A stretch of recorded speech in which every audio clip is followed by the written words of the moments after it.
Hello and welcome to the Super Basement Bro podcast. My name is Connor and I'm joined by my co-hosts Hello. Tanner and Hasten. Hello. And we just got done watching the Nintendo E3 2021 Direct. What did you guys think? I thought it was great. I mean, I was surprised at first. It was awful, in my opinion. I freaking loved this Direct. I thought it was amazing. In about the first 10 minutes, I thought we were... I agree. I agree with Tanner. It was boring the first 10 minutes, just because the character they announced for Smash was like not one I cared about. Yeah, so I think, I'm with you guys. The Tekken character, I can't remember his name right now. He's not the ideal announcement for me and for, I'm sure, a lot of Western audiences. Anyone that's not a fan of Tekken. Yeah, but I do think he's a character that makes sense for Smash Bros.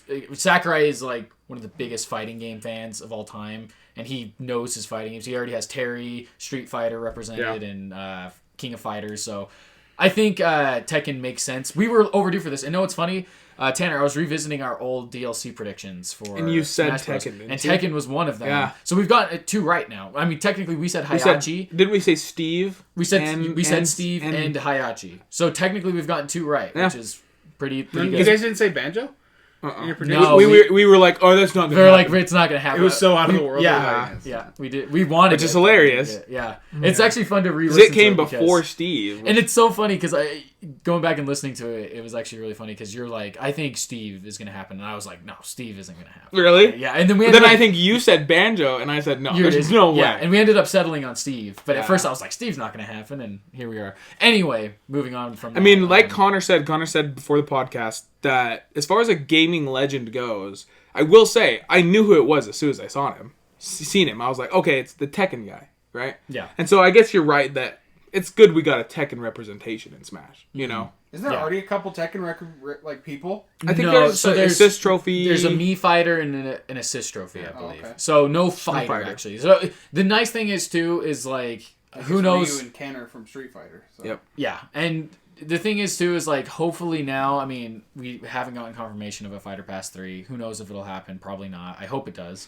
But if we do, now we know would they do a Fighter Tekken's Pass done, 3, right? or would they just maybe start on another They'd probably be working Yeah. on a sequel. See, that's the thing, is like, Nintendo really likes to do But sequels. didn't they say, I thought I heard that Smash is done. Well, Sakurai's done. Sakurai might be done. Not he's necessarily rumored to Smash, retire. because I think like Nintendo Smash is too lucrative to them, for them to stop. No, here's the thing. Sakurai might be done. Smash, Which in sucks. my opinion, has no chance of being Dying. done. Oh, no. Only because it's literally the third highest selling On the Nintendo Switch. game of all time. Yep. Like, it's Animal Crossing, Mario Kart, and then Smash.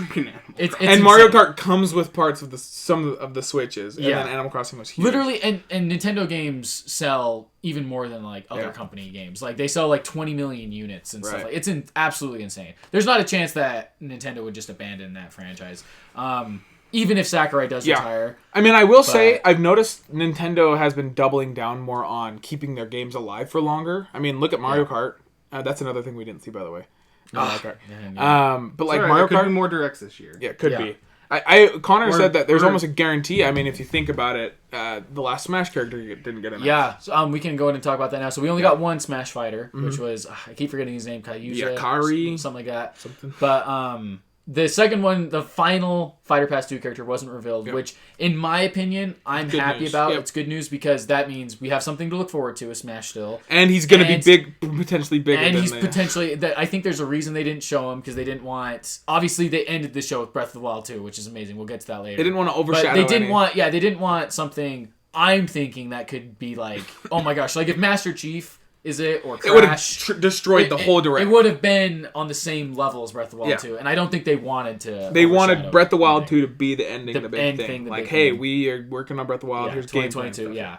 So, but the good news is also, like I was saying, the final Smash character has to be released by December 2021. They've said that from the beginning, and so we know getting another one this year sometime. Yeah, so we know for a fact there has to be some sort of other Nintendo presentation, whether that ends up being just a Sakurai Presents is yet to be seen. But in my opinion, I think it's more than likely we get a September Direct, an October Direct, something like that. We mentioned it before. I think that there's a guarantee that we get a Pokemon Direct sometime this year. Yeah, before the you have to, Diamond because and Pearl, Arceus is in January. and then Arceus. Yeah, and then Diamond and Pearl. Even if that Pokemon Direct is in December or November, and then I'm imagining we potentially get a Zelda-only 35th anniversary direct. Yeah, we're watching the Nintendo Treehouse currently live as we record this, and this freaking Emmy robot that is in Metroid 5 Dread is so creepy. Oh yeah, it's insane. Speaking of Anyway, let's talk about right now what's my most hyped announcement of the entire direct, which was Metroid Dread. Right. Holy crap, dude! What? So surprising. I can't Honestly, believe what's happening. This was probably one of the biggest surprises of E3. Yeah. If not one of the biggest surprises that Nintendo's had in years. Well, Because especially usually, like, Nintendo games are pretty heavily rumored. Mm-hmm. Like, oh, Mario Odyssey 2 is rumored, and then it's, revealed. Yeah. Like, this was a previously canceled game 15 years ago. 15 years, 15 years ago. Well, and it was hinted at in Metroid Prime. Right. One of them, like, when you scan something, like, Project Dread is now in development. Right. How cool is it that Nintendo kept that in mind and, it's like total fan service. It's like, hey, for those of you that waited, you knew that the fifth Metroid would be Dread, and it's actually happening. We're actually doing it. We didn't give up on it. Well, and, like, think about it. How many game companies revisit canceled projects? Yeah. Like, never. Mm-hmm. They cancel them and they're done. It's think about all those canceled cool Star Wars games. Yeah. We'll like never EA, see the or light even Microsoft is guilty of it with, like, Scalebound. Right. Like, that was a huge game that they canceled and probably never see it again. Right, and then, like, Ubisoft just canceled the pirate one, didn't they? Oh, Skull Bones. It actually hasn't been officially canceled. Oh, still. It's just in development. Hell yeah. But, like, I think it's crazy because, like, this is the first time I've seen a major game company be like, okay, let's go back to that game we canceled. We want to make a Metroid 5, and that Dread idea was good, so let's use it. So cool. And my favorite thing, not my favorite thing, I love all of it, but, like, Samus looks so bad. She does. Hey, dude. Oh my gosh. Like, dope. I love that her outfit is similar to Fusion. And that makes sense because this is set right after Fusion. What's cool is I'm imagining this is the base suit. Which means we're potentially going to get an even cooler one as her final version of the game. It's funny, I saw a lot of people saying, like, oh, look, it's Patriot Samus, Iron Patriot or something. It kind of does. Yeah, it looks I will say, yeah, I think it's reminiscent of Fusion on purpose, because Fusion was the Metroid 4. So, obviously, I think that's what they were going for. Granted, though, I think this is the first 2D Metroid game since Fusion, right? Besides Samus Returns. Which was a remake. Yeah, and then technically, like, Other M was like a weird hybrid. Remember how it had 2D segments? But I don't know if I'd consider that. I don't either. No, it wasn't Metroidvania. No, it was more Prime. Well, in the traditional sense, it definitely wasn't. Yeah, and obviously, Metroid. Metroid or Other M wasn't that. Stuff like this makes me so happy because I always worry that Nintendo forgets about gives up on Metroid. Yes, and that they're just like, Metroid's not a big IP, blah blah. And it's not. This proves that people love Metroid and they're hyped for it. Well, anytime it comes out. This is such an encouraging announcement for a multitude of reasons, and just like you said, here's the truth about Metroid that a lot of people don't like to realize. Is that it doesn't sell that well. Mm-mm. Like, it's sad, but it's not Zelda. It's not Zelda. Mario. It's not Mario. It's not Animal Crossing. Like, Nintendo. It's not Pokemon. It's not even Splatoon these days. Like, Splatoon is huge. Like, it's kind of sad, but honestly, Metroid isn't really a system seller for Nintendo. So it's so refreshing to see niche. them. And it's so refreshing to see them still pursue it. Yeah. Even though they know that it's awesome. Probably not going to sell as well as the other games. Honestly. I love to see it. Well, and the thing is here's this, and it goes back to one of the things we didn't see, obviously, that we were going to talk about, I'm sure, also. Like, Samus and Fortnite, and I know that there's a whole thing around that now, but it's like, I don't understand Nintendo's mindset because, obviously, if Samus was in Fortnite, that would be a huge way to promote Metroid. It would introduce young fans to people that... Samus, who hasn't had a mainline game since Prime 3. Yeah, exactly. Which came out in, 2011? No, that was... 2009? Other M was 2011. Prime 3 was 2006. Dang. Isn't that crazy? Yeah, so it's like... and I'm sorry, but, Other M didn't get any traction. So, people don't... We haven't had Samus since then. Yeah, since Other M, there's only been one Metroid game, and that was Samus Returns, and it was a remake. Yeah. And I guess there was Federation Force, but nobody liked it. But that wasn't Samus. It wasn't Samus. It was the Metroid World. Yeah. Yeah. But, so...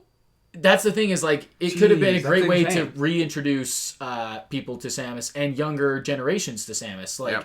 It would be great promotion, and honestly, it would just make Metroid sell even more. I don't understand why Nintendo is so picky about that stuff. I will say, I still hold out hope, because knowing Donald Mustard, the head of Fortnite, he doesn't give up on what he wants. Obviously, look at all the people he's gotten in. I guarantee you that he's gonna bargain with Nintendo as much as he needs, because, I think you're right that this would be a huge way because the truth is younger fans, I'd say younger than maybe 16, don't know who Samus is. Yeah. They know Metroid. her. They know her from Right. They know her from Bros. Smash Bros. And then, like, as far as games, I doubt they've played any Metroid games. Yeah. Like, there's probably a niche audience of it that's younger than that age. But honestly, she's not a big character for Nintendo anymore. Well, even me, who's had a Wii U and a Switch. And a Wii. And a Wii. GameCube.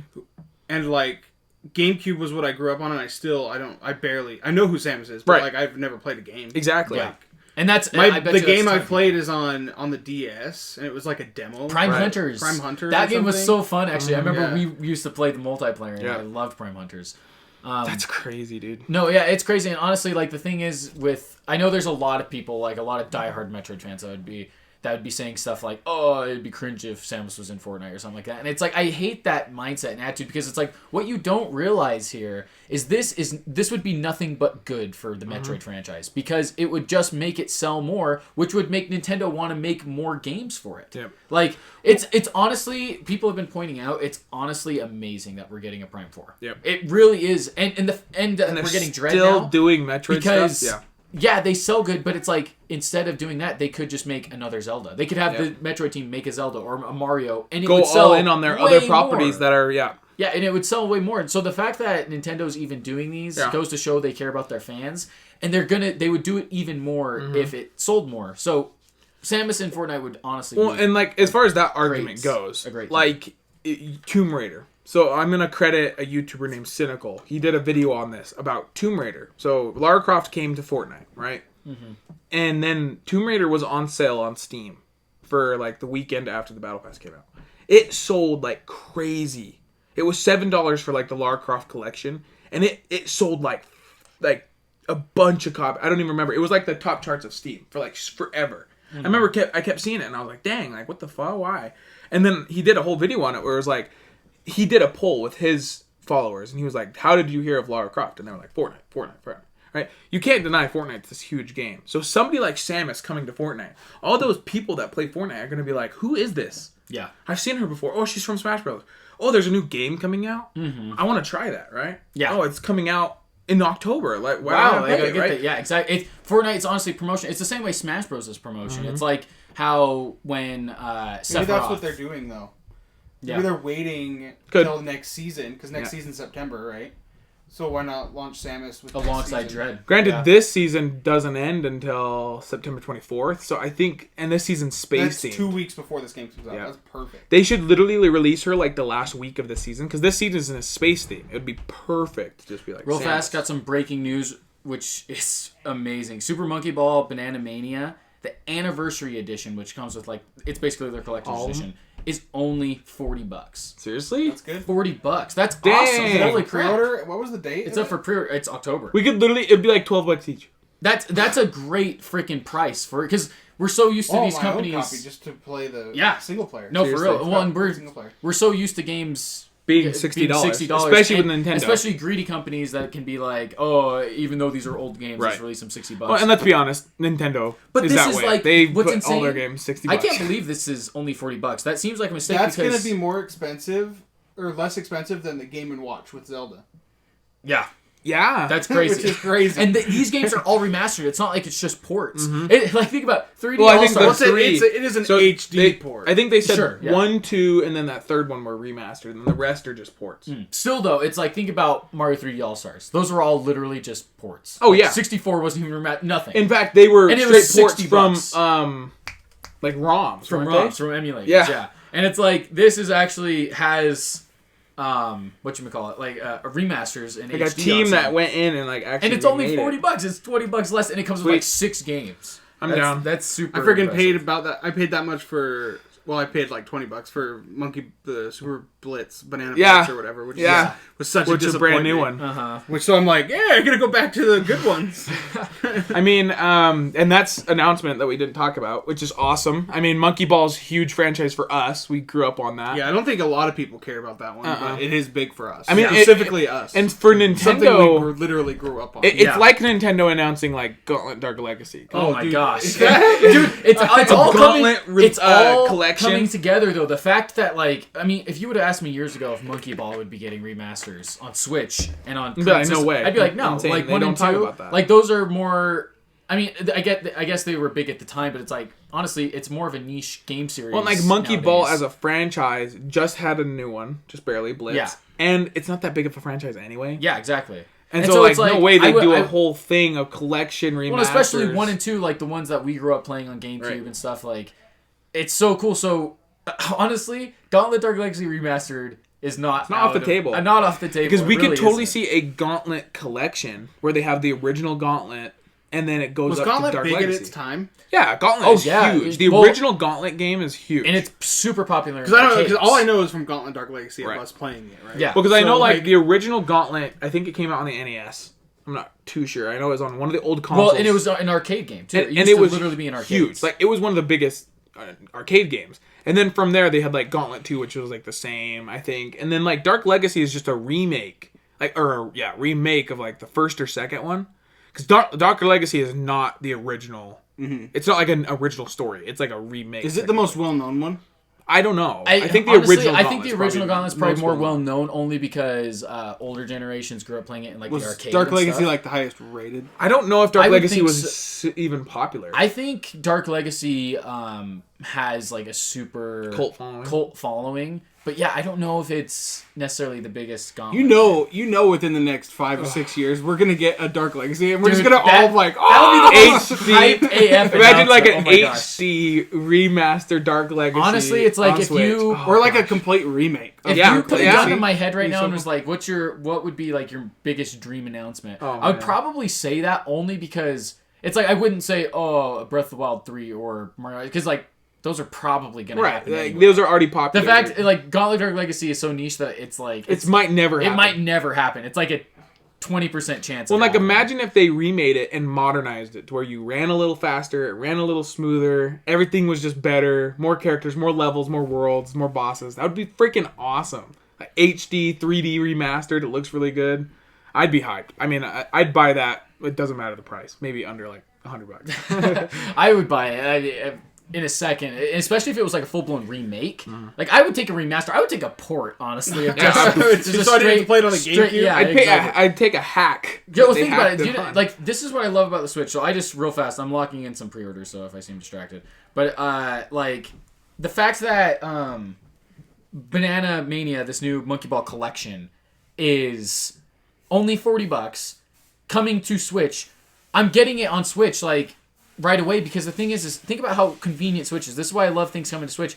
We can go to a cabin in the woods, which we did a couple weeks ago, and play any game. You take off your Joy-Cons. You can have multiple people play. It's so convenient and easy. Versus, like, I get that Xbox has made things super convenient with cloud gaming and stuff like that. But you still, like, for the most part, when it comes to controllers, you need the controllers to bring. You need the console itself most of the time. And like, internet, yeah. It's like there are some barriers. Versus with the Switch, it's literally its name, the Switch. You can just take it with you. You play the game. It's so nice. That is something we didn't see. That I was surprised. I thought we were going to see some sort of thing with Xbox because Phil Spencer had the Switch in his back. I thought we were going to see Banjo Kazooie remake or something. Yeah.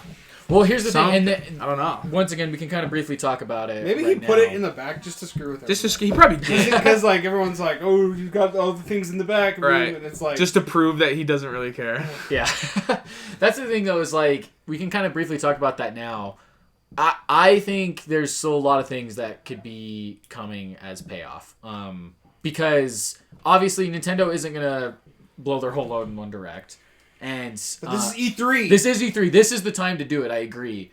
But if history serves us correctly, like Nintendo has multiple directs a year. They usually have a spring one, which we had, which was okay. Then we had this E3 one, which I thought was great, and then one in the fall. It's usually like September. It's kind of funny because we were talking about it before. We were like, this could legit be the best gaming conference of all time. Yeah. Right? If they announced everything. Switch Pro, like, Mario Odyssey 2, Mario Kart, Breath of the Wild 2, it could have been the best ever. And then, like, they kind of just landed in the middle of, like, the best ever or the worst ever. It was just like... It's just in the middle. It was just it was like a good direct. Yeah. Well, and that's the thing. And is like Microsoft had... It's weird because I think Microsoft won this E3. But I think Zelda had the biggest announcement. Oh yeah, right. I agree. So it's like that's the thing is like I think so. My personal favorite conference was this one, just because it had more announcements things that I want to play. But I will agree that I think probably Microsoft conference overall was they just the had best. so many games, and they're all coming to Game Pass. And it's just that's as dumb as it as big as it seems. That's such a big deal. Oh, it's huge. It's like even this like half if these games Nintendo had a play. Game Pass, it'd be cool because you could play. Right. You wouldn't have to buy all those random games, Monkey Ball, right? Or you wouldn't have to buy Metroid. Well, and whatever, it's like you know that's what I mean? the thing when you watch Nintendo conferences or Sony conferences. It's like probably 80% of those games you're never going to play. Yeah, because I'm not going to buy it. Yeah, that's like why I'm not going to buy Mario Party Superstars at least myself to play alone. Yeah, that's why I do wish like a Game Pass for Switch would be. That's why I want some sort of crossover with Xbox. It would be so great because Switch needs. They could that put their desperately. small games. Yeah. Even if Nintendo put their small, not Breath of the Wild or Odyssey, not Odyssey, but like the remasters of Monkey Ball. Right. Why not? Right. Exactly. Well, no, even think about stuff like Mario Golf, which comes out next month. That's a game I look at and I'm like, Mario that looks plus really Rabbids. cool. Like, I would like to play that, but I'm not going to pay $60 for it. I'm sorry. Even if Nintendo has some sort of stupid policy where it's like, oh, you have to wait a year or so before it comes out on the Game Pass. So what? Because it'd be great to have the original Mario plus Rabbids on the Game Pass. Because I want to play that, but I don't want to spend $40-$50. Yeah, you can get that dirt cheap now. Sure. Because since that's technically Ubisoft, like they make it so like you. Because Nintendo does not. I got Mario plus Rabbids. I think I got it for $20, and now you can get it for like $10 on sale sometimes. Yeah. But yeah, no, I know what you mean. It's like other Nintendo games because we know they're never going to drop in price. That's the thing that kind of sucks. I'm not going to buy in 10 years from now. I'm not going to buy Mario Golf for the Switch for $60. Well, that's the thing is like look at Mario Tennis Aces, which came out 3 years ago now. At this point, it's still $60, and that's like even Mario Sluggers. Mario Sluggers on the Wii at GameStop is like $50. Oh, used? $50. Yeah, they hold their value so well, Nintendo games. Insane. And the nostalgia. Because they never put them on sale. Right now, that's why, like, over the last couple years, quick side tangent, I've bought a bunch of Wii U Nintendo games because they're dirt cheap. Nobody wants their Wii U Nintendo games. And they're like $10. No, but the way I look at it is, like, give it 5 years, 10 years. Oh, yeah. Like, they're going to hold their value and be worth $60, full price, what they originally were, at least. And they're already starting... Especially with those games that they don't port to Switch and they don't remaster. Exactly. Like, those are valuable. You know, people want to play those games because they're great games. Well, and even the thing is, there's features on them. When it comes to Nintendo, their systems are different. And so there's features that you can only do on certain systems. Consoles. It's like how... It's the same reason why I bought Batman Arkham City Re-Armored Edition on the Wii U. Because it has literally different mechanics that I can't do in any other version of that game. Yeah. And so it's like... Even if you got... So, like, the 3D world, Mario 3D World on Switch, there's literally levels that aren't in there that were in the Wii U one. Right. Like Captain Toad levels that were exclusive... Or maybe, I'm thinking of Captain Toad, sorry. Captain Toad has levels that you can only play in the Wii U one and not the Switch one. Well, like, even Mario Galaxy, they changed fundamental things about the game so you didn't have to use a Wiimote. Yeah, because originally you had to point and click and shoot and stuff. You could do that different way to play Switch ones. I don't know why they have to do that. I think it's because like the Switch Lite can't do that, so they had to make it. For everything. That's a good point. Yeah, the Switch Lite can't.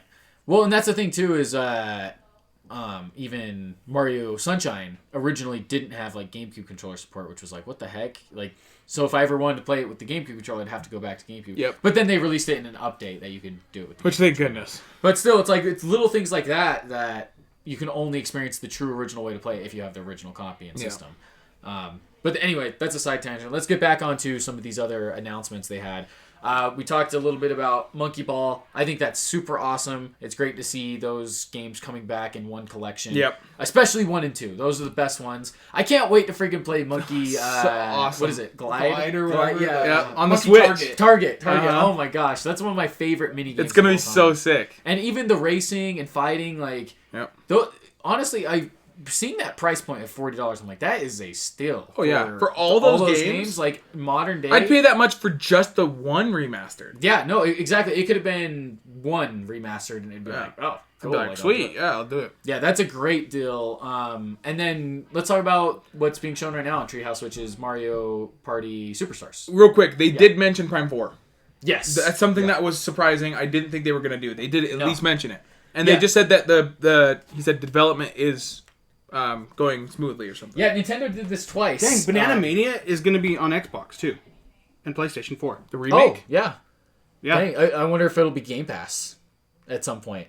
I guarantee that would be a Game Pass. I almost think I feel like it's something I have best to buy to get for on Switch. Yeah, so you can take it. If I buy it, I'm getting it on Switch. Because like the whole thing we do is where we can go somewhere. Well, and the nice thing is like if it comes to Game Pass, then great. I also have it on Xbox. Yeah, sure. Yeah, exactly. But anyway, yeah, Nintendo did this a couple times with these like teasings where they started out. They had the classic 2 hosts who were always hosting directs, and he was like, the glasses guy was like, "Oh, and Metroid Prime 4 is still in development," and like we got really hyped for a second because we were like, they're doing it again. Like, they're doing the classic thing. It's being worked on. It's being worked on. It was like, and for a second I was worried they were doing that with Zelda too. I was like, gosh dang it, they brought it. Then he's like, here it is. What's his name? Ao something. The Zelda guy. Yeah, the Zelda guy. I forget his name. Like they brought him out. I was like, he's gonna do the same freaking thing he did last time. They totally baited us with the Zelda one for sure.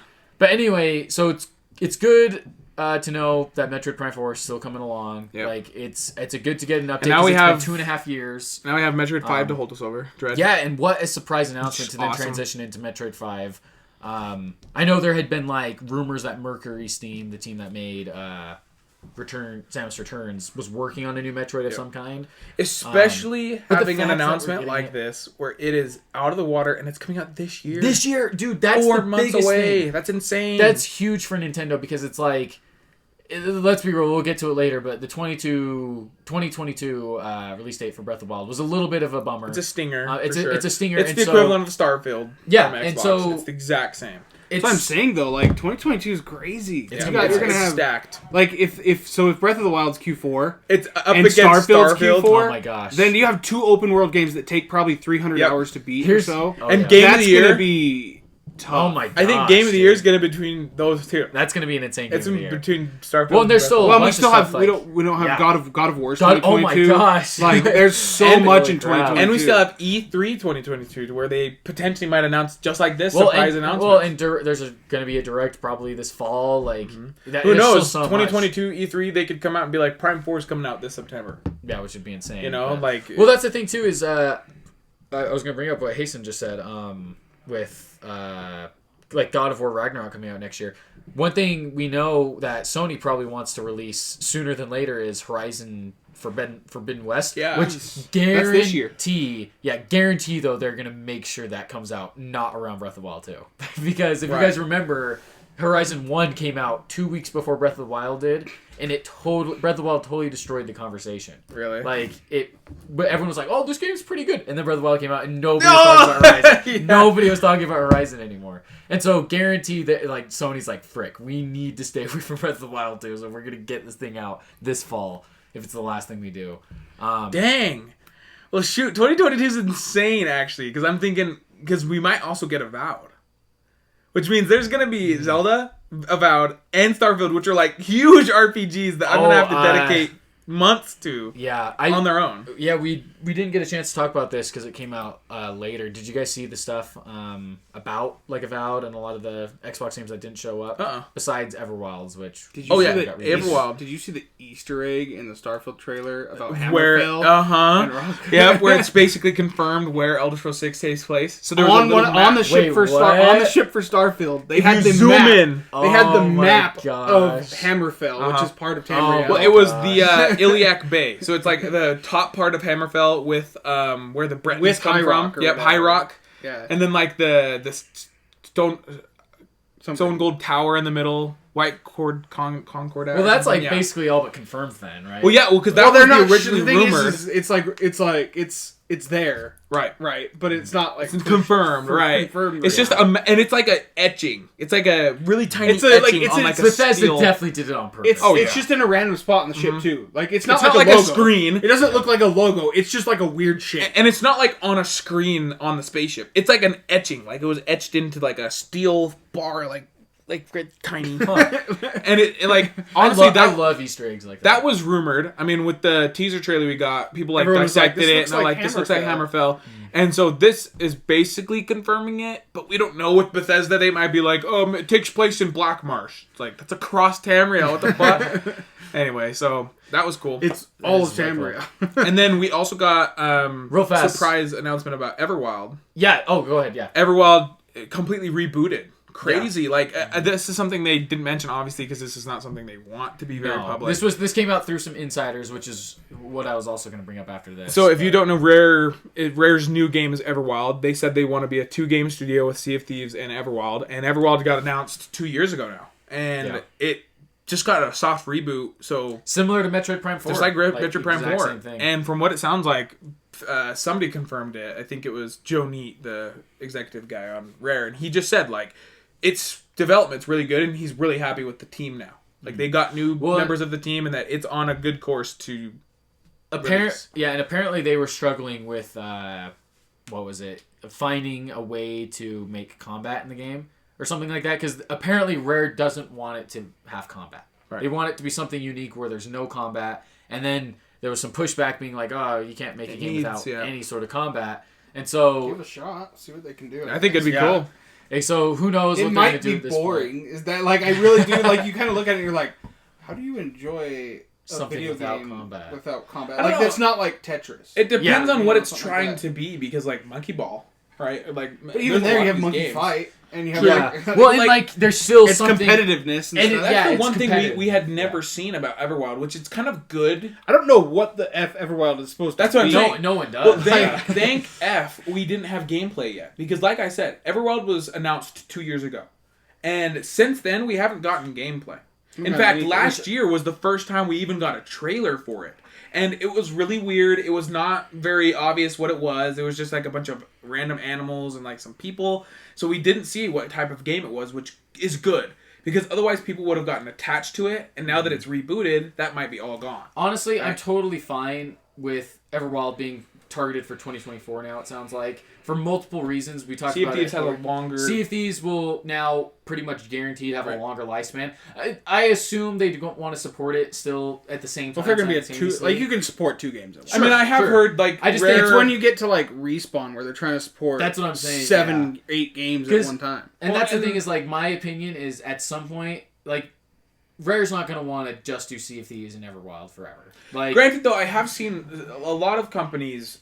look at games now very differently. I think sequels have become less and less common. Yeah.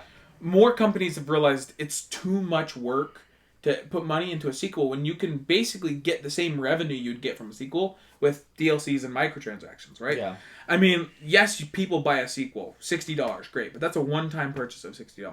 You can support a game for years and be getting $60 every 2 months. Like we were talking about, the Pirates of the Caribbean DLC for Sea of Thieves is basically Sea of Thieves 2. Sequel. If not a giant expansion. Yeah. It's the equivalent of their 2019 anniversary update. Yeah. And the truth is I don't know if Sea of Thieves 2 would be a great thing to do. Don't do it. Because it just like with Destiny. I mention this about Destiny all the time.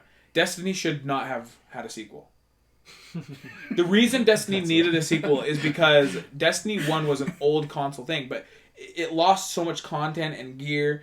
Honestly, now sequels are kind of just an old news. Unless you're doing an adventure game where there's no really DLC, it's not a live service, there's no need to do a sequel, you know? Yeah. So I think especially if you have a big player base already. I think it's great if Sea of Thieves continues to be their game. I mean, you have Perfect Dark coming out, which is their game, not being worked on by them. Yeah, and that's what I was going to say real fast, is there was some insider stuff. I believe it was Jeff Grubb who was saying that apparently the reason why all the games... So the games that we didn't see, which were Avowed, Perfect Dark, Fable, and stuff, is he said... and I don't want to misquote him, but he said something along the lines of the reason why is because all of those are 2023 games. None of those are 2022. They didn't want that 2023 name. Yeah, they didn't want to show them and then have people next E3 be like, "Where is this game?" It's still. Well, if Avowed's coming out 2023, then Elder Scrolls 6 is not. So. I hate my life. Although next year I've got so much crap to play that I'm I couldn't even fit it. Oh, I'd have to fit it in, obviously. Yeah. But hopefully 2023, maybe. No, I think 2024 at the earliest, which even then, that's insane. Yeah. Well, let's get back to the Nintendo Direct real fast. What we're seeing right now in the Treehouse is the Super Mario Party Superstars. So this is interesting. Superstars. Because for one, it has a new subtitle, Superstars. They're not doing the Super Mario Party 2. Which, I'm sorry, but blows me away that it's a new game.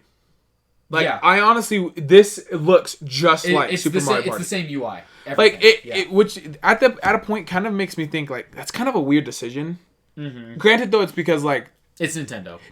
And plus, like, Nintendo doesn't really like to do DLC. They like to do, like, free updates. Exactly. And then they're very hesitant about DLC. If this was any other company, this would be a free update or a DLC. Season pass or a free DLC or, an update. Because look, this is the exact same. A victory screen, everything. I'm surprised this wasn't just an added... thing DLC. That's what I was saying. Yeah, like I will say, choice to make awesome. Awesome that it's like top 100 mini games from the series, and it's basically like a remake of Mario 64. And remake of the 64. Yeah, Mario 64 levels. That's super cool. Love all that. But yeah, I agree that this is such a Nintendo thing to do, to be like, hey, here's another half Mario Party game. $60, I will say, thanks. With a name like Superstars, this could be Mario Party Ultimate. Like I was saying, like. The truth is this release, because like with Super Mario Party, they might have not liked the mechanics to have it be all the Mario Party levels. Mm-hmm. But since this looks very, very simple, like it's just a normal dice block. There's not like the partner system, nothing. Mm-hmm. They might continue to add party games from the other Mario Parties, maybe levels from the other Mario Parties. That would be great if like Superstars becomes because it is strange that it's just the Mario 64, Mario Party 64 ones. Yeah, maybe they'll do here's Mario Party GameCube from GameCube, one, right? 5, Mario Party 4. Oh my gosh, I would love 5 levels remakes, like the Pirate one, and those are so classic. Toyland, absolutely. But I think it's potential. I think that's possible, but knowing Nintendo, I think they would just make a sequel for $60. Like, that's how Nintendo works. They're like, literally, we got Super Mario Party like 2-3 years ago now, and it was the weirdest thing because there was no online play, and everyone was like, what the frick? And that just barely came out. Literally, online play came out like 3 weeks ago. How does it make you feel Super Mario Party? We've gotten 2 Mario Parties since there's only been 1 Mario Kart. And we've had 1 Mario Kart for the past 8 years. Yeah. And we've had 2 Mario Parties since 2 Mario Parties. Which, or 3. Crazy. Because 10 was on Wii U. So 3 Mario Parties. Which is crazy because, like, honestly, though, if you go back to the GameCube era... 3 Mario Parties. If you go back to the GameCube era, though, it would have been, like, 6 Mario Parties in that time period. But still, like, yeah, it's such a Nintendo thing to be like, here's another $60 Mario Party game, even though it's... who knows? I'm making assumptions, but fairly bare bones. I mean, what do you guys think? So, I mean, I'm pretty confident that we might see at least 1 to 2 more directs this year. I'm thinking 1 Nintendo one, and then at least a Pokemon one. I'm hoping there's a Zelda one for the 35th anniversary, like we talked about. I feel like all the Zelda stuff was that last 10 minutes. Yeah, let's get to that because that's obviously like most there was from about it. After Mario Party All Star Superstars. There was nothing. No, yeah. Well, like think about Mario's 35th. On Mario's 35th, they announced Mario's 35th at E3. They said, "Hey, it's Mario's 35th." And then they had a random Mario Direct. They did the same thing here. They said, it is Zelda's 35th. They didn't say anything about it. But not really. Here's Skyward Sword.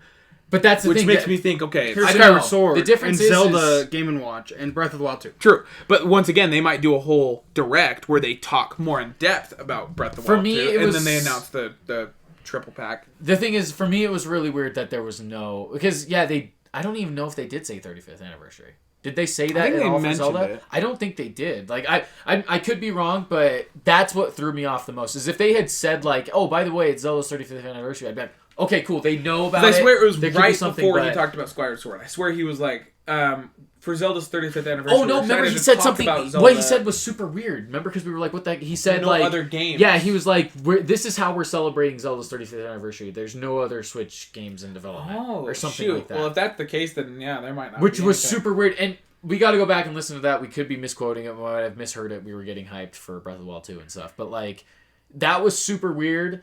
If that's the case, for one, Nintendo could be bullcrapping. They do it all the effing time. But if that's true, that would be the weirdest. He did say new Nintendo games. New Nintendo. Maybe, it's like, here's a collection of the ports. It's not, they're not, Yeah, I agree with Tanner. I think it's more than likely what's going to happen. My prediction is come September, just like last year, we got the Mario 3D All-Stars and a Super Mario 35th anniversary. Because think about that Direct, it was basically just 3D All-Stars. They didn't really talk about much else. It was all just Mario stuff, too. Yeah. It was just Mario. Like, they announced Mario 35, or 99. Super Mario 99. What's it called? The 35. The online Super one? Mario 35. Yeah. They'll probably do the same thing with Zelda or something. I don't know. We'll see.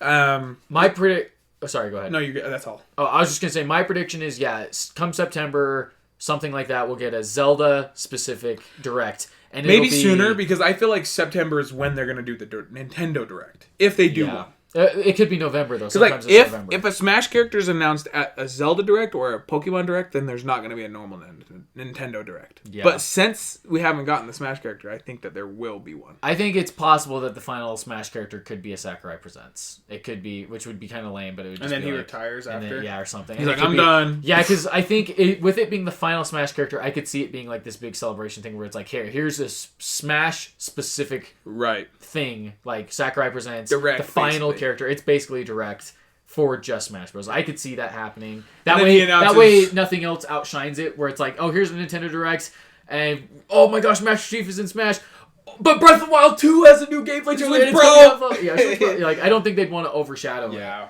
I mean, I will say, like, it would be sick if we could get that, like, a Direct where we get a Smash character and other announcements, but I think you're right. There's more than likely that we'll just get a Sakurai's Presents. It'll be announced over Twitter. Yeah. Like, oh, hey, here, Sakurai Presents coming out next week. Like, hit the characters from ARMS, like they did that one time. Yeah, exactly. That's stupid. We know what it is now. Yeah. I want to mention real fast before I forget, just like, what? Another tease by Nintendo. Like, and I get that there's a ton of people excited, especially Japanese audiences, but like, freaking starting out with that Smash trailer that looked so epic. Like some guy holding Ganondorf and then dropping him off a cliff. You're like, what the frick is happening? And then for it to be a Tekken guy. Like, I get that there's a ton of people that love that, but not for us. Especially for the trailer to continue for another, like, minute. Yeah. Of him just dropping characters off. I was thinking, are they going to show another character? Yeah, like an Echo or what? Something. I will say, and that was a weird choice to also then be like, oh, let's show his gameplay in a minute-long thing. Yeah. When we have a Sakurai Presents in 2 weeks. Like, why do that? It's just a kind of a waste of time. I agree. And that's coming from, like, one of the biggest Smash fans ever. Hopefully at the Sakurai Presents, Sakurai announces he's retiring and he's handing Smash. Hopefully not. No, I know. I was joking though. Hopefully he announces that he's handing it over to EA and we end up getting like 1 million skins. Gosh, no, that'd be a world. Mario skin, Fire Mario. $10. I mean, I would love Nintendo to do more stuff like that, but I would not want EA to have anything to do with Smash. It'd be freaking hilarious though. Anyway, though, let's get into the Zelda news, because it started out and they were like, here's our final announcement, which we were like, F! DLC! Age of Calamity DLC, what the frick, Nintendo? They probably meant announcement Zelda. Zelda related. It was translated, so... Yeah, exactly. There could have been some miscommunication there. But yeah, that was super weird, and we got Age of Calamity DLC, which I don't think any of us really care about. What even was it? It looked like just a trailer for Age of Calamity. It's, you could play as the Guardian, and it's some other... Didn't they already have... Oh, you could play as the Guardian? As the Guardian. Oh, wow. Interesting. Yeah, Age of Calamity looked awesome. I want to play it one day, but... It's not for $60, though. Well, and also, it's just more of like, that's how you're going to end the presentation? Is with DLC? If that was the end, that would have been stupid. That would have been really bad to end it on. Yeah, but then he was like, oh, and now let's talk about Skyward Sword. And it was like, great, we already freaking know about this. Right. And then we were thinking, okay, the final announcement's going to be the 3D collection. Or like the re-releases of Twilight Princess, Wind Waker, whatever it was. But no, they did it. We freaking got it. I'm so happy. They took Breath of the Wild Sword for a second, but Breath of the Wild. But we got Breath of the Wild 2, and what do you guys freaking think? Like, holy crap. I thought it was so awesome. Awesome. And something, too, that we were talking about the other day, we were like, I think they're gonna mostly reuse everything, but they're not. No, right? They're gonna lift up like the whole with the way they did it. The whole map can move around. All the shrines can move. There's gonna be shrines in the sky. Here's the truth. I think that it's going to be the same world, but not really. Because I think it's going to be like locations are destroyed. There's new towns. Yeah. There's no way they're going to do the same shrines. Yeah. Like, it's going to be a brand new set of shrines. Maybe not 200, maybe 50. Maybe 100. I think it's in the hundreds. We'll see. Yeah, I think so too. But maybe because they have like a whole new thing since it's in the sky. Who knows? Either way, I was blown away. We got gameplay. In my opinion, yes. Because like when it started, it was cinematic, and I was thinking, okay, it's gonna be a cinematic trailer. Yeah. I was thinking I shouldn't expect more because it's not coming out till next year. Mm-hmm. You know, I kind of already figured that from the moment they started talking about Breath of the Wild. That 2022. I freaking tell you what though, that opening shot of the gameplay, like it was doing some cinematic stuff, and then just Link falling, like and you could see it was like a floating island, and I was like, are you effing kidding me? Here we go. We know what this game is now. Just like Skyloft, like the air gameplay, which is sick because that brings up whole new ideas of like what they're going to do for like gameplay. What a perfect idea too. And I know this had been theorized, but like the idea of floating islands, like stuff in the sky, is genius because Breath of the Wild relies so heavily on travel and using the glider. Right. What better way to do that than in the sky? And that's what I was going to mention. I wonder what they're going to do with travel. Like, are we going to be able to have a pet bird thing now? Because like a horse, I use the horse more than anything, honestly.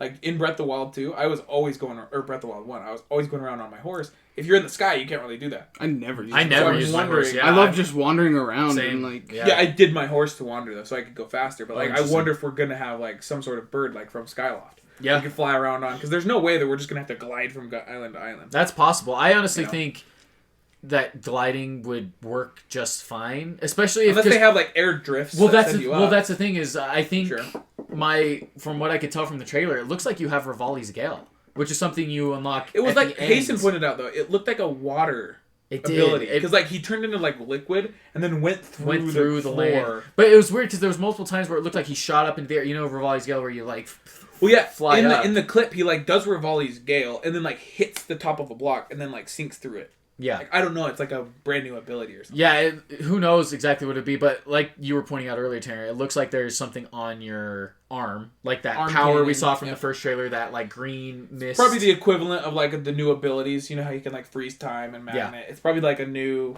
thing that he can use. Dude, this game looks so beautiful too. Like those shots of the horizon in the sky, like holy crap, it looks so good. I guarantee you too. This is one of the things I was gonna say after seeing this. I think the Switch Pro is next year. I think it's going to be 2022 alongside Breath of the Wild 2.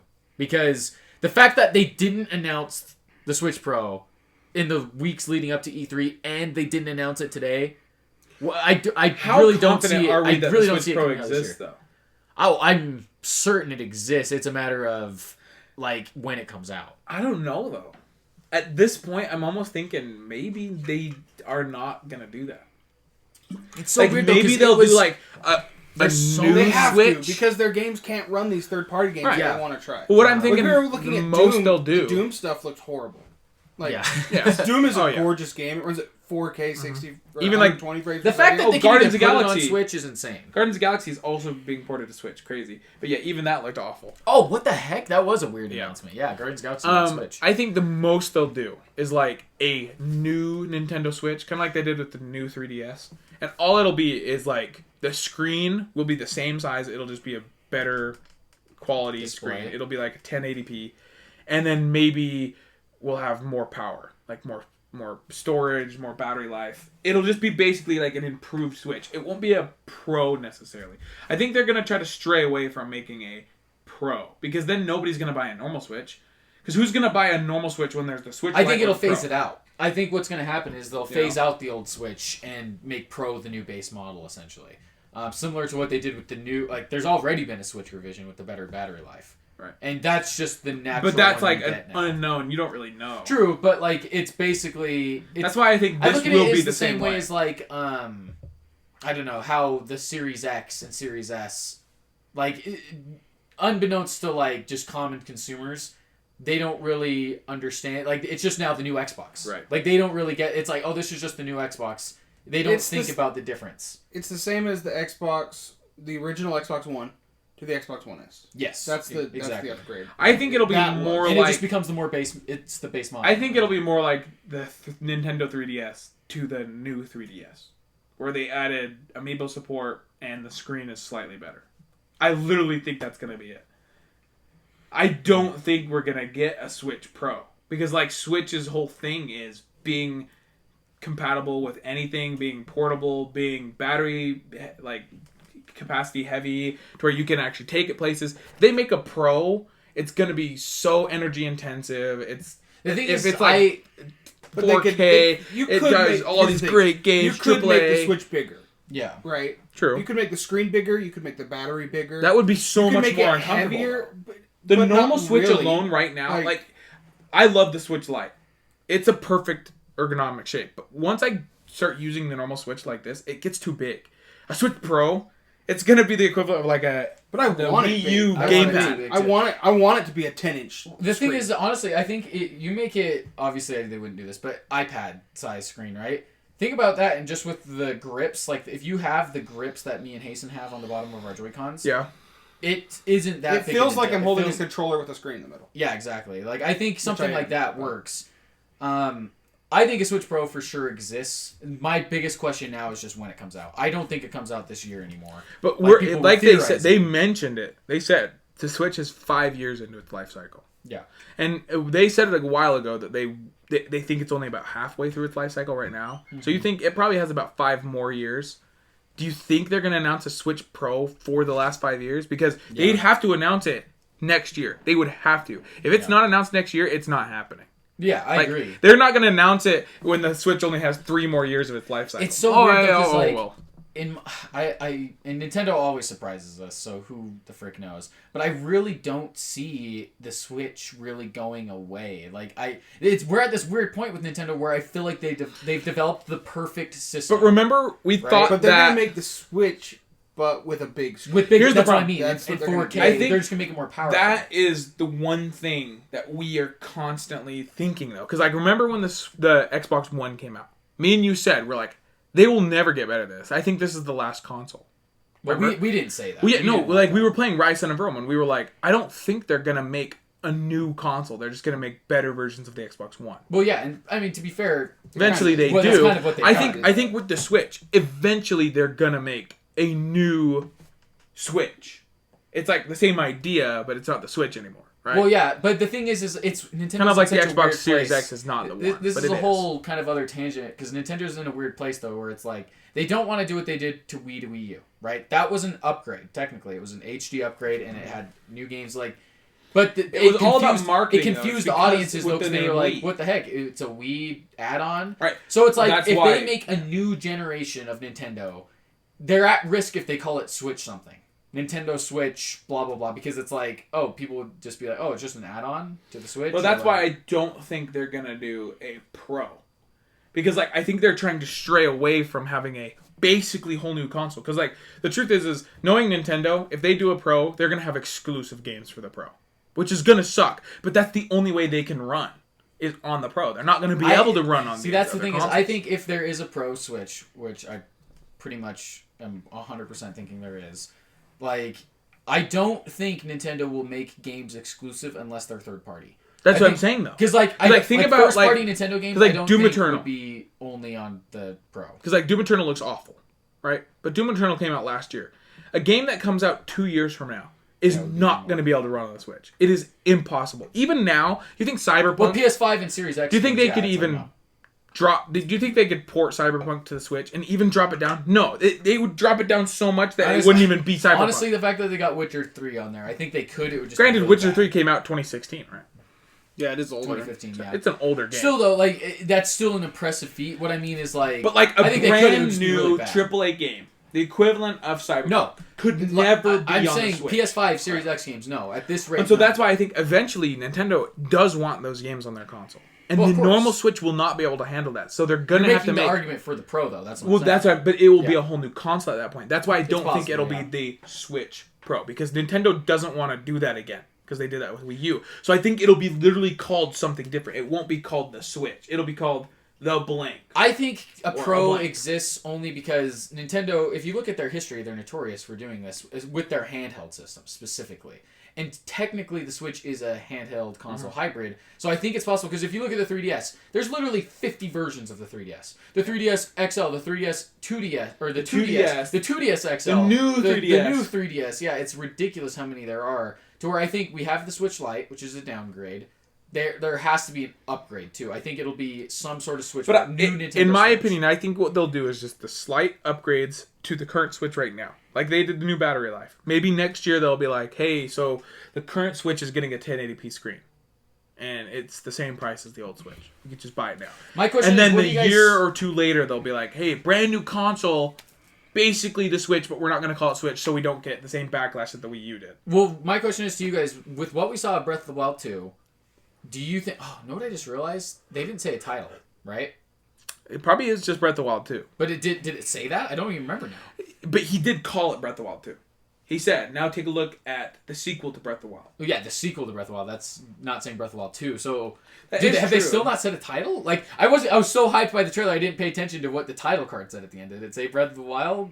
What the frick did it say? I swear it said Breath of the Wild 2. Because remember it went, and then you guys were like, no release date. And then it didn't have anything. Yeah. It was just a picture of the castle lifted, and there was nothing there. Oh, Hasten's right. Yeah, and then it said 2022. Then it went black and went to 2022. Yeah, Hasten's right. So no title still. Well, going off of, what do you guys think, based on that trailer, is that running on Switch Pro? Do you guys think? No. Do you think that's still base Switch? Yeah. Well, I think it's running on PC. Well, sure. I'm talking like... like, it's a... Yeah, but like... Did that game look any better to you guys than... What you're meaning is, was it built for Switch Pro? Yes. No. Yes. I don't think so. Yeah. I don't think so either. Because that was a big prediction, not prediction, but rumor going around is that Breath of the Wild 2 was being built for the Switch Pro and would launch alongside it. Which I still think is going to happen, by the way. I just don't think that this game is built only for the Pro. I don't know, though, because look at Twilight Princess, right? Twilight Princess came to the GameCube first, right? And then it was semi-ported to the Wii. Even though it came out right before the Wii came out, right? Mm-hmm. I think Breath of the Wild 2 would be the same way, right? Where it would come out for the Switch... And then if the Switch Pro comes out the year later, they'd soft port it to it. You know what I mean? Updated it. Oh, it's got... If the Switch Pro is coming, it's coming before Breath of the Wild 2. You think think it would come... Sure. I think it would come the same time. Do you think Switch Pro's this year or next year? I think it's early next year. I think it's March next year. I disagree. They would have mentioned it. They would have said it right now. No. Think about the Series X, right? How long before the Series X came out was it announced? Almost a year? Nintendo's different. Well, the Xbox Series X came out in November? Further. When did it come out? November? Yeah. It was announced at the Game Awards in December the year before. But here's the thing, so you have to remember Nintendo's built different. Literally. They do things so differently. But the original Switch, for example. Within 4 or 5 months? It was 4 months. So they would have mentioned it right now. No, or by if it comes out, they would announce it as September. He says spring next year. Spring. I literally that's think 8 months. I in my prediction, if the Switch Pro is real, it's not getting announced until E3 2022, and at E3 2022, it'll be announced for that fall. I think there's not a chance that the Switch Pro is that far away. I think if a Switch Pro exists, it's coming out by spring next year. Like you said, if a Pro isn't out by spring next year, it's not going to happen, in my opinion, because it's it has to be sooner than later. It has to be, because like you said, we're halfway through the Switch's life cycle at this point. And so I think my prediction is that the Switch Pro does exist. I actually think it does come out this fall still. I think, because Nintendo's weird, people have pointed out, especially revisions, just like the Switch Lite and 3DS XL, they all came out 3 to 4 months after announcement. So the Switch Pro could be announced in July and still come out October. You know what I mean? So my prediction, Switch Pro still this year. It's going to be late, though. It's going to be late holiday season time. And then if it isn't, it'll for sure be spring. It's not coming out any later than that. But That's what I think too. Breath of the Wild 2, though, on the other hand, my biggest concern... I just don't see the Switch Pro coming out early next year. I'd see if it is coming out next year, which I think is still a stretch in my opinion, it will come out at the same time as Breath of the Wild 2. It'll come out so that's the end thing of is next year. Breath of the Wild 2, when do you guys think it'll come out? Because my biggest concern that they said in the direct was we're aiming for a 2022 release date, which is aiming? Are you kidding me? How is it not locked? Yeah. Gosh dang it. I get it. I mean, I know it might have some development struggles and stuff. Maybe they... Well, of course, and COVID has impacted stuff. I'm just saying, the fact that they said aiming is, proof to me that it has to be... But that's why I feel like the Switch Pro also is not as soon as we think, because of the whole COVID stuff and because of the same complications. It's possible they've delayed the Switch Pro to release for Breath of the Wild 2. I just don't see the Switch Pro releasing randomly in the middle of the year, and there's not really any new Switch games to experience. Well, exactly. That's what I was going to say. Is because there's no big Switch game right coming out right now. Because what's the big newest one? Animal Crossing, right? Well, and to your point, all the games we got announced nothing today can take that are advantage out of the year, Switch Pro's update. All the games that were announced today that are coming out this year, don't need the Switch Pro. They're all remakes, Metroid Dread looks awesome. I'm super excited for it. That game doesn't need to be on Pro. It's obviously not on the same level as like a Mario Odyssey or anything like that. And most of the games announced they aren't. Yeah. And so, yeah, really, there's not a big Nintendo game until Breath of the Wild 2. So I don't think the Switch Pro is going to release without a title to go along with it. Yeah, to take advantage of the Pro. Right? Because, like, they're not going to be like, hey, there's no games you can use on the Pro, but buy it for $600. But it's going to be able to play your whole backlog. It's just in better quality. They need something to release with it, so it's like the pinnacle the Pro thing is experience, right? Normally, I'd agree with you. The only but like thing the I don't Xbox is One S Nintendo didn't launch with anything. But I mean, that Nintendo does not do that stuff. Like they refuse to launch stuff like that. No, see, like, that's why I disagree. But even like the new 3DS, it launched with the Switch Lite. What launched with the Switch Lite? Switch Lite is a downgrade. They're not gonna take advantage of the downgrade. But no, because like they want people to take advantage of the upgrade. The reason there wasn't a launch title with the Switch Lite is because it was a downgrade. I agree with you normally, but upgrade they're gonna have to. The only reason I don't think that's gonna be the case is because Nintendo is Nintendo. But they do whatever sales. The frick they want. I disagree because like that totally drives sales. It does. And Nintendo is all about that. It does, but think about this. Let me put it this way. Because like nobody's gonna want to buy a Pro if there's nothing that can take advantage of the Pro. Let me put it this way: a Switch Pro's announced coming out October this year. Do any of you guys buy it? I'm not. Yeah, I think I do too. That's 2 sales right there out of 3. That there's no big game coming out with it, but that's you use a Switch. Let me give you an example, right? So the normal Switch, $300, or how much is it? $400? $300. Okay. The Switch Pro, 100% will at least be $100 more. At least, so easily. I agree. I think we're thinking $400, if not $500, right? It can't be $500. Depending on what it has, it might be, right? Because I think there's not a chance. From what we know right now, we know nothing. So it could be, high storage, higher refresh rate. It could be a 1080p, if not 4K display. Who knows, right? So depending on those specifications, it might be $400 to $500, right? So you're telling me that they're like, hey, Switch Pro's coming out. It's $400 to $500, and it's not updating the graphics or anything for any of the other games. The display's just better. You're gonna buy it straight up. $500. Yeah, no. I'm not saying I'd buy it. If I can play Breath of the Wild mobile in 1080p, then yes. And that's the thing is that if it makes other games look better, then probably. And here's how I look at it though, from Nintendo's perspective, a sell now. Why not get the money? Because when Breath of the Wild 2 comes out, people are gonna buy the Switch Pro anyway, right? But it's like, why not release it early? If the people Breath that want it 2 get it, and then people want to wait, especially with all the shortages. You gotta get going. If you're picture this, E3 2022. Because, like, for example, there's, like, the shortage right now, the chip shortage. Yeah, that's what we're talking about. It's going to be hard for them to make a whole new console, right now, and mass produce it and release it in 6 months. Only thing I saw that was that's why they need to make it now, though. Well, that's why I'm thinking... So that they can make more by the time Breath of the Wild. But that's why I'm thinking 2022 E3. Breath of the Wild is going to get announced, official release date and everything, and then there will be a whole trailer with the Switch Pro.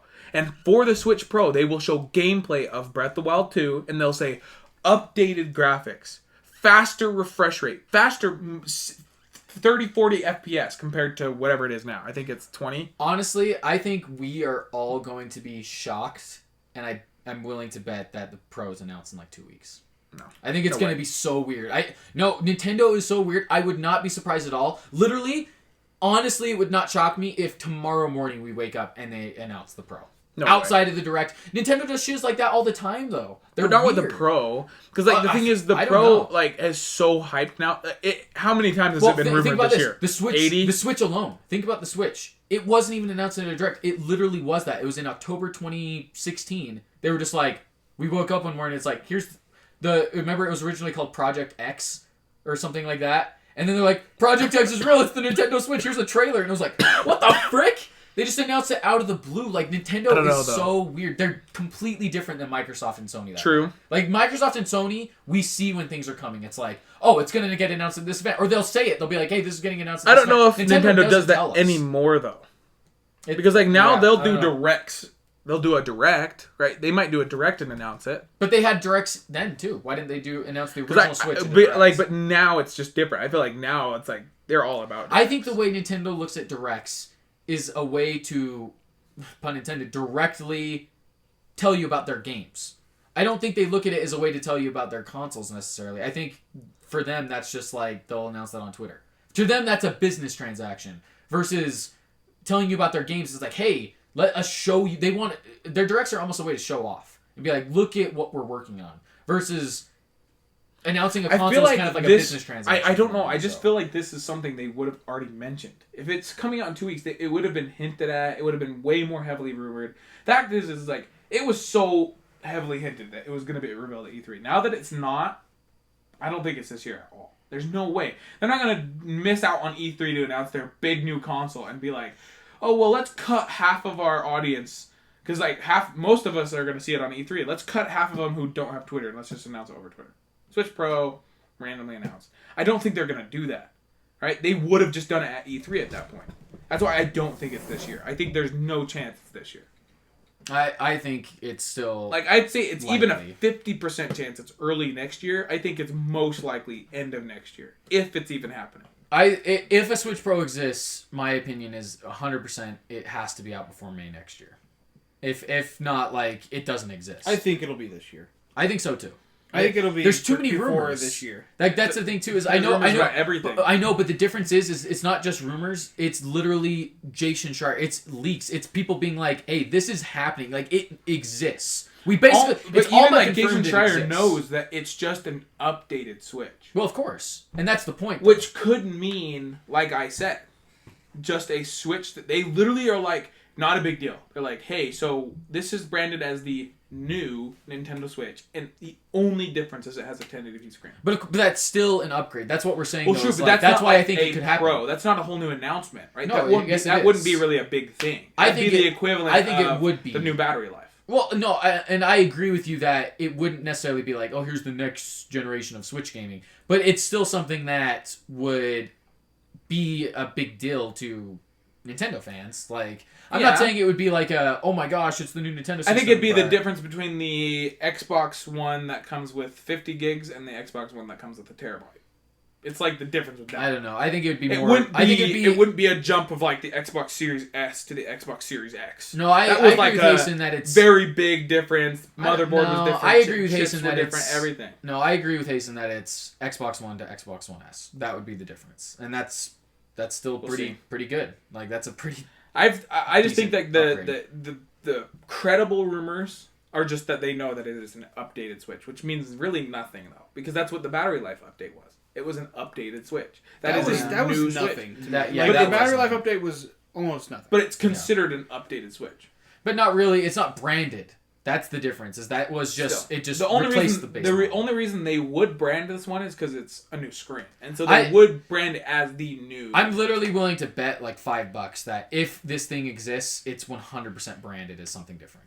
It's not going to just be. Oh, it's the Nintendo Switch, and we're not going to even brand it as something different. Here's the thing: Nintendo loves branding their shiz. They're like new Nintendo Switch, like the. The reason Nintendo I Switch disagree Pro. though is because like 3DS, they stuck with 3DS. 3DS. Even 2DS is still 3DS, right? It's still like the same. But it's not. It's a different brand. Thing is like I just think with Nintendo, they're so afraid ever since the Wii and the Wii U. To do that, to add something extra to their name, because they didn't. It wasn't like it was called the 3DS Mini or the 3DS Extra, because then that would have been implied. The XL. Well, no, but XL is a size, right? That's different, right? That's like them saying Nintendo Switch XL, which is no different. It's just a bigger screen. I think that would be just a bigger screen, right? That wouldn't be an upgrade. Because like the 3DS there is upgrades with it too. The 3DS XL is better. It runs the games better once again than the so others. Slightly that it's not a but Pro. It's still technically an upgrade, is right? What I'm saying. And you could argue it might not be a better experience because some people like the more compact ideal of the normal 3DS. The reason they don't call the 3DS XL the 3DS Pro, the better 3DS, because then it hurts the sales of the normal 3DS. Nintendo does not want to hurt the sales of the normal Switch and the Switch Lite.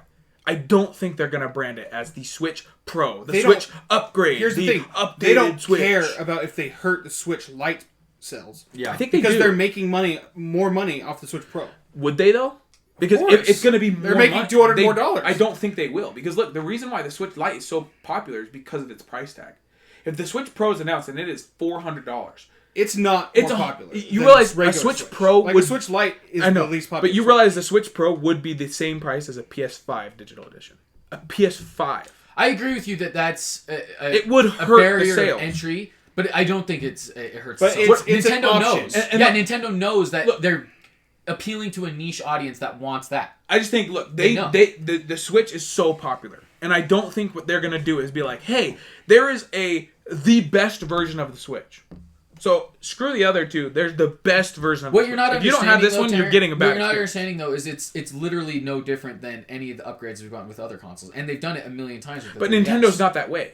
Nintendo will go out of their way to do a downgrade, like a Switch Lite. Well, they did it with the 3DS too, the 2DS. That's what I'm saying. They will go out of their way to do something like a downgrade. I just don't understand why you're so against them doing an upgrade. I'm not against it, but they're just not like Xbox and PlayStation, where they're gonna do like halfway through its life cycle, the better version. They just don't do that. I don't think it's that. I think it's literally a 3DS The way I think XL they're going to brand it is it will literally be the Nintendo Switch with a tag that says new.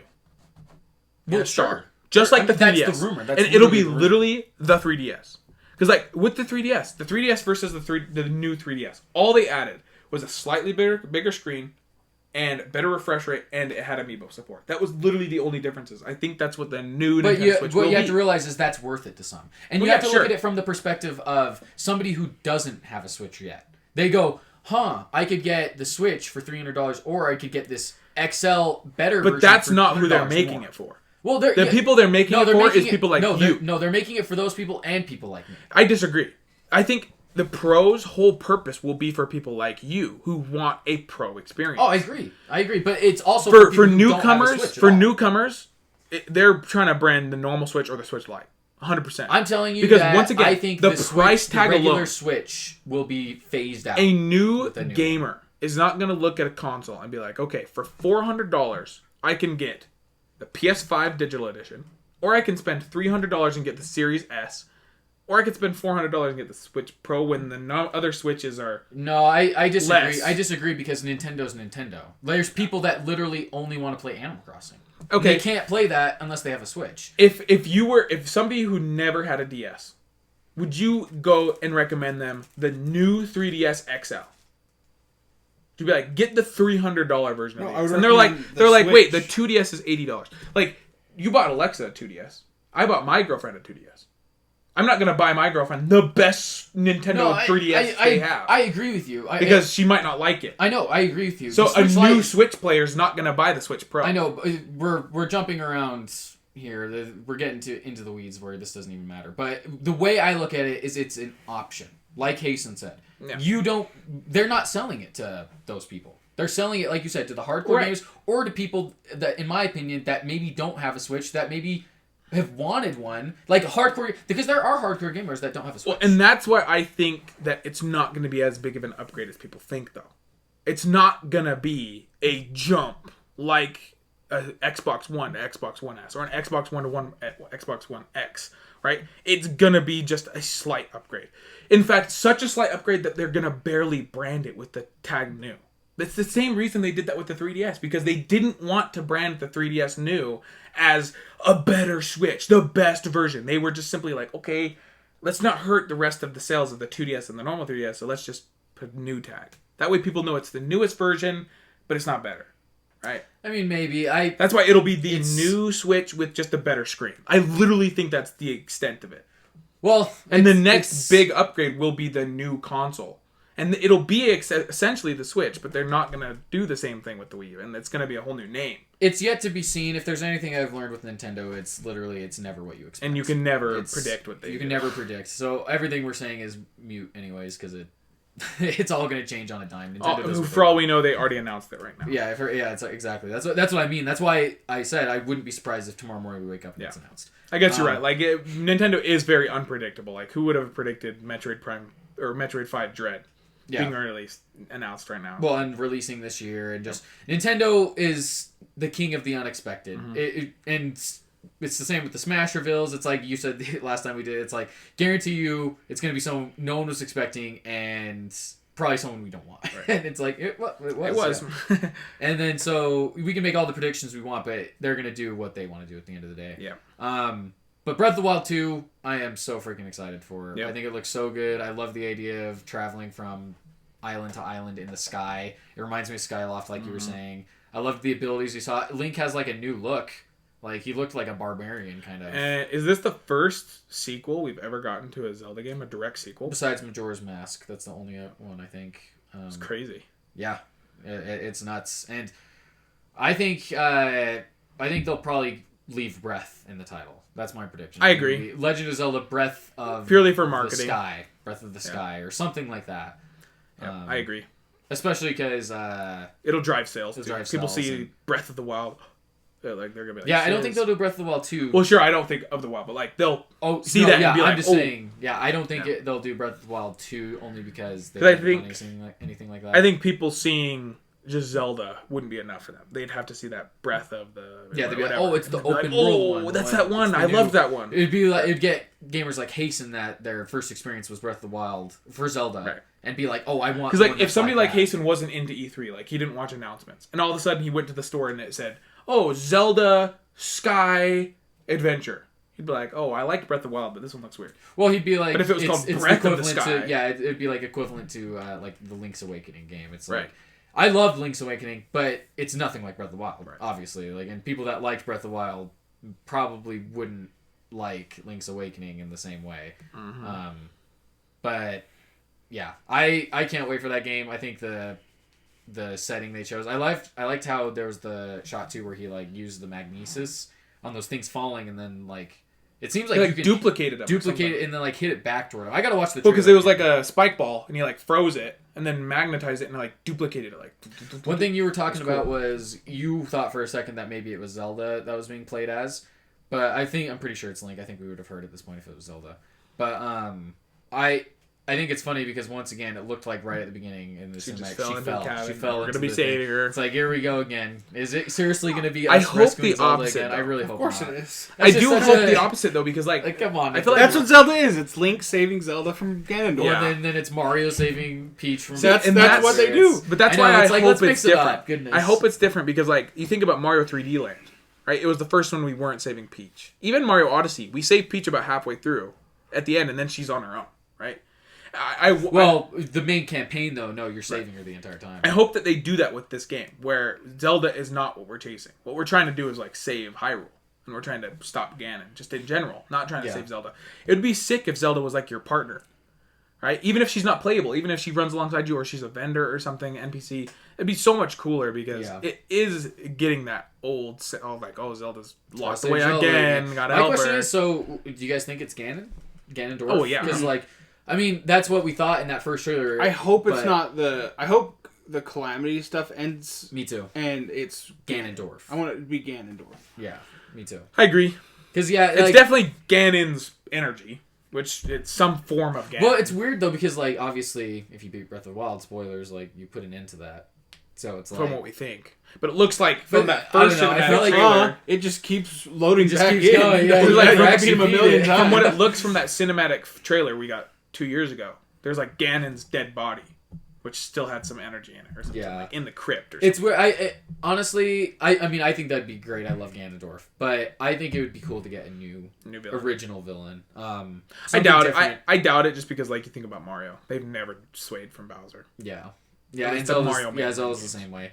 But they've had other side villains like Gitterham. I love Gitterham. Sure. And stuff. Have someone that's there. As the villain. As the pseudo main villain, but not really. Then Ganondorf's the because like in Skyward Sword, Giraham's the main villain. Yeah, you don't even know about Ganon until the literally end, the very end, right? Yeah. I hope it's that way. And that's how it is for a lot of them too. Oh, spoilers! Spoiler. Oh, sorry. Twilight Princess the same way.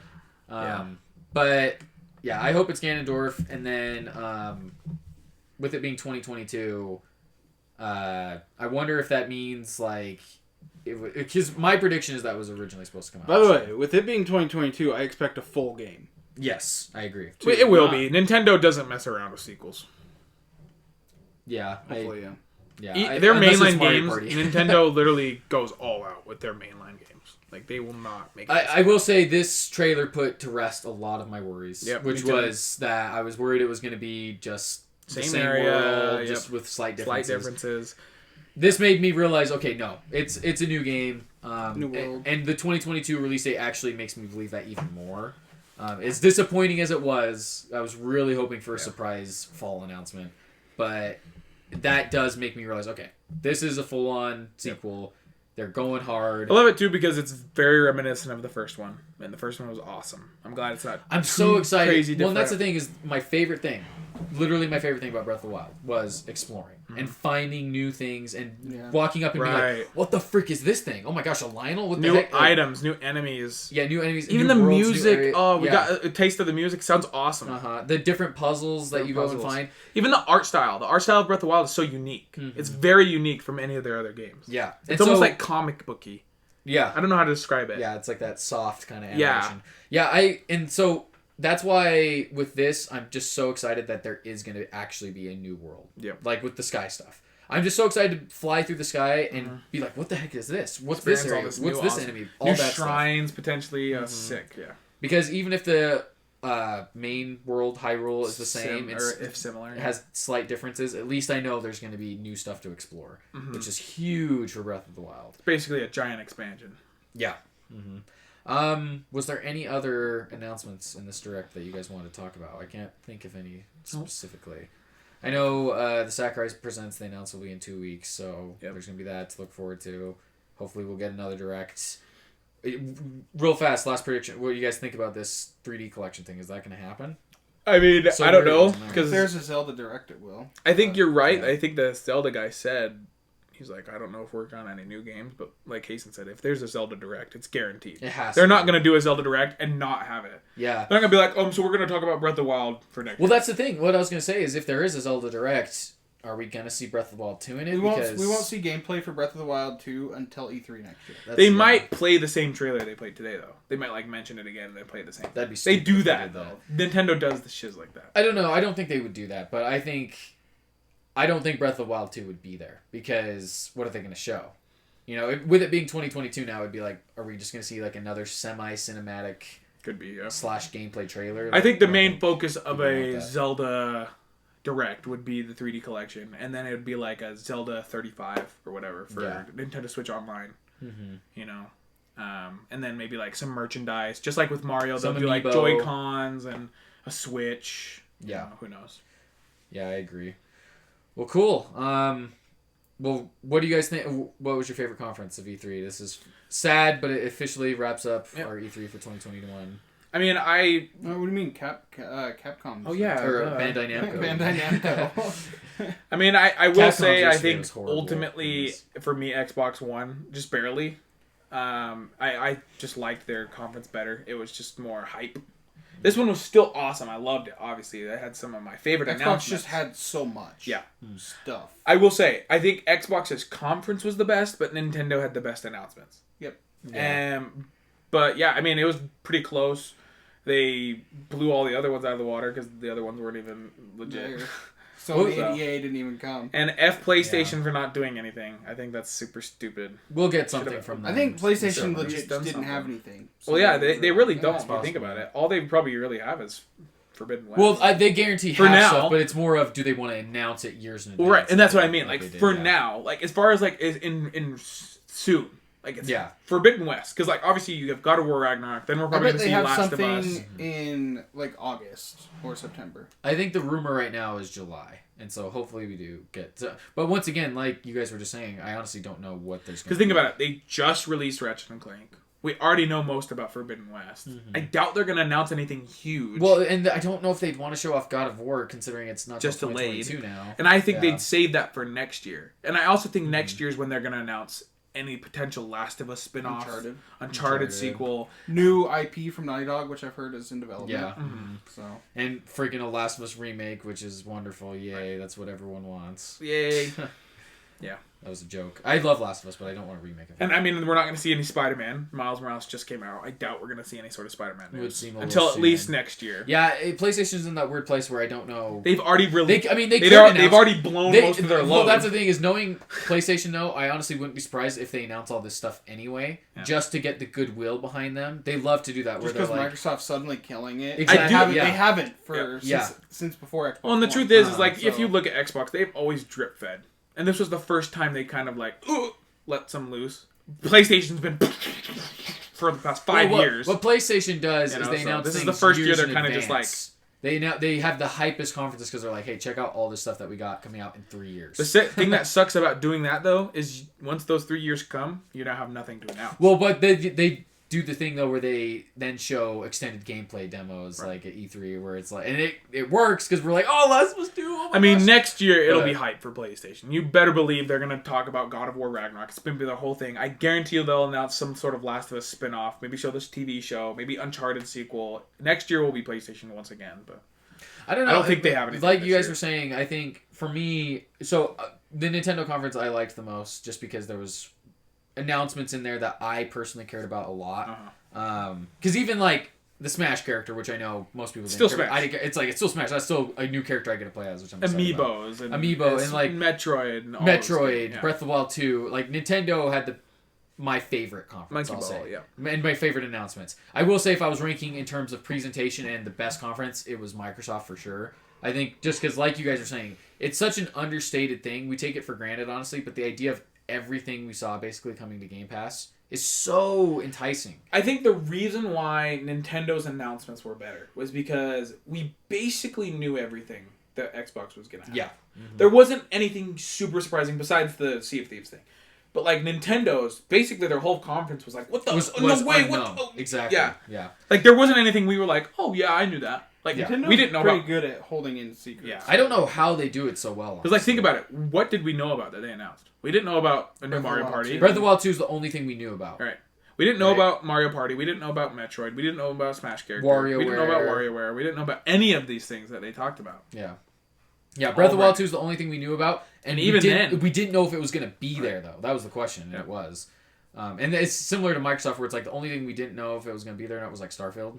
And it was. Even that was pretty guaranteed because it was their promotion image. Yeah. They're like... Yeah, there was no huge surprise at Xbox besides Sea of Thieves. There was Redfall, which looked and even cool, that, we knew Sea of Thieves would be there. Yeah. You know, so it's kind of like... And then with Redfall, it's like, that's a cool announcement, but it's a new IP. Cinematic trailer, it's not... Yeah, and it's a new IP, so it's like, I don't really know what to expect. So, yeah. And Nintendo easily hypest announcements for me, by far. I think, in terms of just a best conference, though, Xbox, because it was also just announcement after announcement. There was an hour and a half worth of games that we got to see. I say we go ahead and say then, what's your favorite of E3?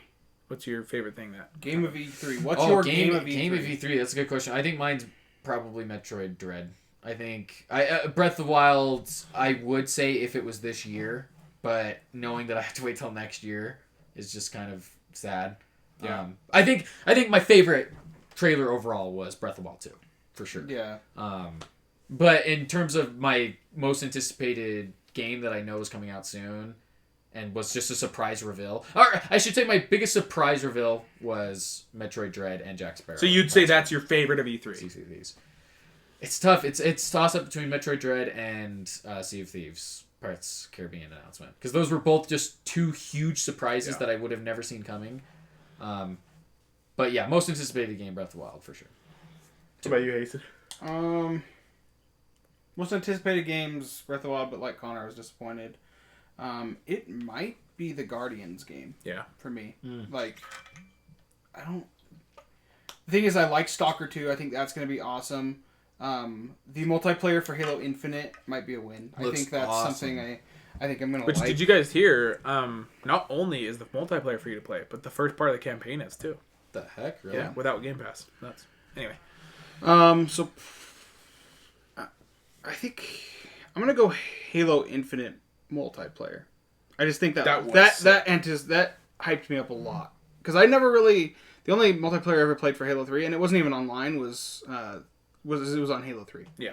So Halo 3 Infinite multiplayer. That's good. That is a good one. That trailer was hyped. But I am hyped for Breath of the Wild, and I also liked the Monkey Ball. Monkey Ball is such a good... Yeah, that's one of my favorites, too. Super surprised to get hype, for sure. Mm-hmm. For me, I mean, I want to say Dread, but for me it was Sea of Thieves. Like, the Dread trailer I was super hyped for, but the Sea of Thieves was out of left field. I was so excited. Like, yeah, that was insane. Freaking out. So that was my best of E3. And it's so close, too, which is exciting. Exactly. It's like, you can play it in 2 weeks. Other than that, it's Metroid Dread, and then I'd say Breath of the Wild and Redfall. Next week, yeah. Breath of the Wild and Redfall are tied for me. I'm super hyped for that Redfall game. I want to see more about it, just because it sounds up my alley. Yeah. I looked more in depth on it, and it literally says, first person, loot and shooter, open world. My type of and vampires. Vampires. Cool. Yeah. Vampires and not like zombies, which I appreciate. Something different. Yeah. Yeah. Overall, how would you guys grade this E3? I mean, I'd say like A-. I think it was really good. It's A. I mean, an A is good, but the only reason minus is because I feel like E3 was only Xbox and Nintendo. Yeah. Yep. What happened to E3? You know, like I need more. People were pointing out it was weird because it was like it felt a little weird yesterday because it was like frick. In between. That's right. E3's still technically going on. Like people were pointing that out. I tuned in for a second and I watched the Razer conference. It was the worst conference. It's horrible. They were talking about the Razer Blade 14, the new one that they announced, and he said the most slim nerdy and most powerful gaming laptop. I'm not even 20 times. 20 times. He said it 20 times within the 10 minutes I watched it, and I was like, this is ridiculous. Did you see their biggest announcement was their face masks? Yeah, it's their Razer face masks that have RGB on the... It's so weird. And it's like you're announcing that now. As like a little late there, bud. Yeah. It's funny, too, because, I tuned in... The only thing I tuned into yesterday was Capcom, and it was a horrible conference. Super disappointing. Only announcement I care about is that there's Village DLC coming. But, like... Yeah, it felt weird. Like, it feels weird without Sony. Yeah. And it feels weird without EA. It's like Sony filled that Monday spot. Even though we don't really care about EA, it adds content. It adds more to it. Yeah. Well, and the truth is... Something to watch. EA has stuff. They had Battlefield. They could have had Battlefield announced it this time. Well, think about it. They're a huge developer. Skate, Star Wars, Jedi Fallen Order, Titanfall. Like, they had a bunch of stuff they could... Apex. But it's weird because I feel like I usually see so much more from the games I play. Like, even Bungie does stuff on their own. They didn't do anything. Like, I feel like nobody really did anything. Xbox and Nintendo are the only ones that are like, yo, E3. Yeah, it was one of those things where it's like, we got that original partners lineup for the E3. They were like, who's all coming to your E3? And it was like, oh, awesome, cool. At the end of the day, it was like Nintendo and Xbox are the only two that matter. Yeah. Like, Square Enix, close third. Because of the Guardians. It did good. But even then, it was such a small conference. It could have just been Guardians of the Galaxy announcement, we're done. Exactly. And to be fair, with Square Enix's conference, it's like all that stuff could have been announced in the Xbox conference. Yep. Or Nintendo, for that matter. Guardians is coming to Switch, too. It's like those could have showed up there and been like, whoa, what? I agree. And yeah, Ubisoft, not a great conference besides Mario plus Rabbids, but once again, we saw that at Nintendo. So all the stuff that we saw, it was kind of like... Could have been announced. This could have been at Nintendo or Xbox. It feels weird without Sony. They just helped round it out, I guess, in terms of like we had Sunday Xbox, Monday Sony, Tuesday Nintendo. Just another reason to hate Sony. They ruined E3. I love Sony. When they do their conferences, I don't like some though, of they I love PlayStation. They do not great. Sony. They do great conferences though. So yeah, they're so good. PlayStation's good. Sony's not. Sony's a scumbags. Yeah, I think I'd grade this E3 like A-, B+. I think there was a lot of announcements that got me super hyped, but there was also some really weird absences and just shortages of conference. There was a lot of stuff we expected to see, didn't see, stuff that we had previously seen that didn't come back. Yeah, I agree. Mm-hmm. And then just like we said, some weird absences. Granted, though, they did replace it with a lot of surprises. This E3, there was quite a bit of things that I was like, whoa, this came out of nowhere, but... Yeah.